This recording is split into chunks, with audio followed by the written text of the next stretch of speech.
संगमरमर में तब्दील हो रही शर्की बादशाह की कब्र। यूपी के जौनपुर ज़िले में शर्की और मुग़ल काल की ऐतिहासिक इमारतें आज भी अपना जलवा बिखेर रही हैं। वहीं इनमें से कुछ इमारतें सुरक्षित और आबाद हैं, जबकि अधिकांश इमारतें जर्जर हो चुकी हैं। इमारतों की कलाकृति और नक्काशी को देखकर कलाकार की कला को साकार करने के अलावा ऐतिहासिक इमारतों के निर्माता शासकों के इतिहास का अध्ययन करने के लिए पन्ने पलटने को मजबूर हैं। उनमें से एक शहर के उमर खान में जामिया अल शर्क शाही मस्जिद के उत्तरी द्वार पर स्थित खानकाह है। इसी खानकाह के उत्तरी हिस्से में पत्थरों से बनी हुई कब्रिस्तान मौजूद है, जिसमें लगभग 75 कब्रें शर्की सल्तनत के ख़ानदान की मौजूद हैं। इस कब्रिस्तान में शर्की सल्तनत के शहजादे, बेगमात एवं उनके ख़ानदान के लोगों की कब्रें आज भी मौजूद हैं।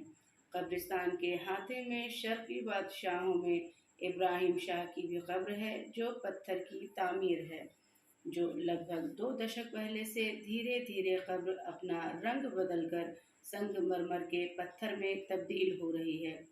मौजूदा वक्त में कब्र का तकरीबन आधे से ज़्यादा हिस्सा संगमरमर में तब्दील हो चुका है।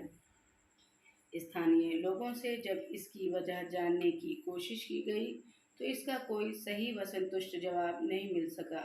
लोगों ने बताया कि जब इस कब्र का पूरा हिस्सा संगमरमर में तब्दील हो जाएगा तो क़यामत आ जाएगी, मगर इतिहासकारों का मानना है कि ये एक केमिकल रिएक्शन की वजह से कब्रें संगमरमर में तब्दील हो रही हैं।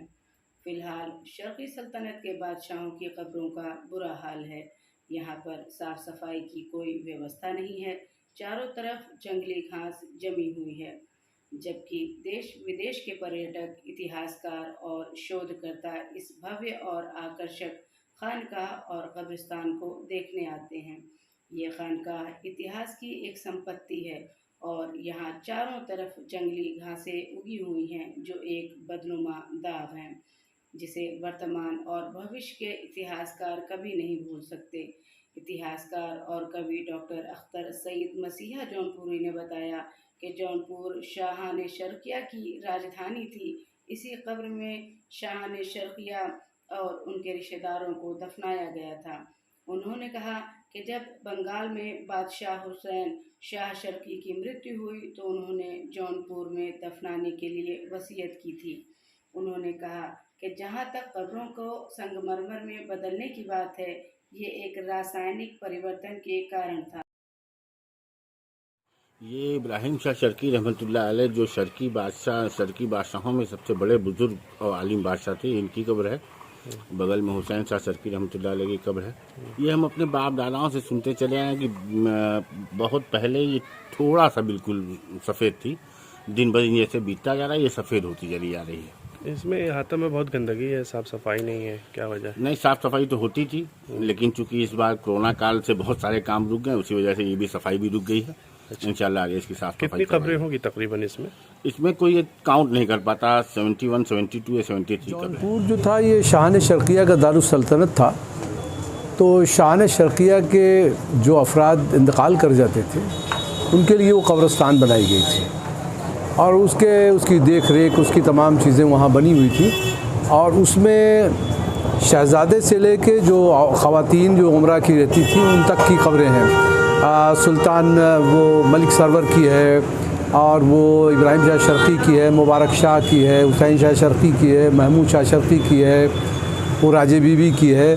तो उसमें जितने भी शान शर्की नुमायाँ तौर पे थे उनकी और उनके ख़ानदान कि वो यहाँ तक कि हुसैन शाह शर्की जब इंतकाल किया, बंगाल में वो रूपोश हो गया था, तो वहाँ जब इंतकाल किया उसने वसीयत किया कि मेरी लाश को वहाँ ले जाके दफन किया जाए। तो उसकी लाश यहाँ लाई गई और उनको दफन किया गया।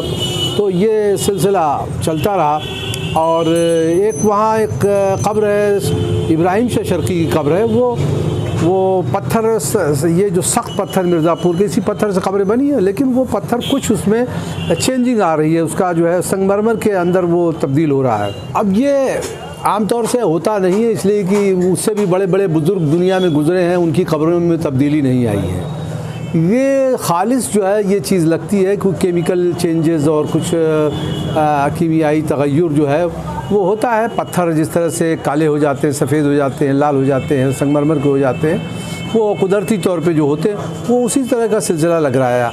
अब बुज़ुर्गी का जहाँ तक सवाल है कि भाई साहबा कराम की कब्रें मौजूद हैं, हज़रत हमज़ा रज़ी अल्लाह अन्हु की कब्रें मौजूद हैं, तो कहीं इस तरह का संगमरमर का बनते हुए नहीं देखा गया कि बुज़ुर्गी की वजह से कोई बनता ना। वो तो कब्रें भाई बिल्कुल सामने हैं, आप गिन के बाकायदा रख लीजिए, फिर दोबारा गिनिए, वैसे ही होती है। कोई वो उसमें बस चूँकि अक़ायद जो है थोड़ा कमज़ोर जब रहते हैं तो मुख्तलिफ़ बातें दिमाग में आती रहती हैं और अक़ीदत जो है इंसान को थोड़ा सा वो मुज़मैल कर देती है और वो गलत सिमत में दे देती है। हाँ, वो तो देखिए ऐसा है कि कुछ तो वहाँ डिस्प्यूट का भी मामला है, कुछ इसी वजह से वो देख रेख उसकी ठीक से नहीं होती, और जबकि वो बादशाहों की कब्रें हैं और हुकूमत भी नहीं करती, और जो वहाँ इंतज़ामिया है वो आपसी में उन लोगों का कुछ मामला रस्साकशी की वजह से वो जितना हक़ है उसको सफाई का उतना नहीं हो पा रहा।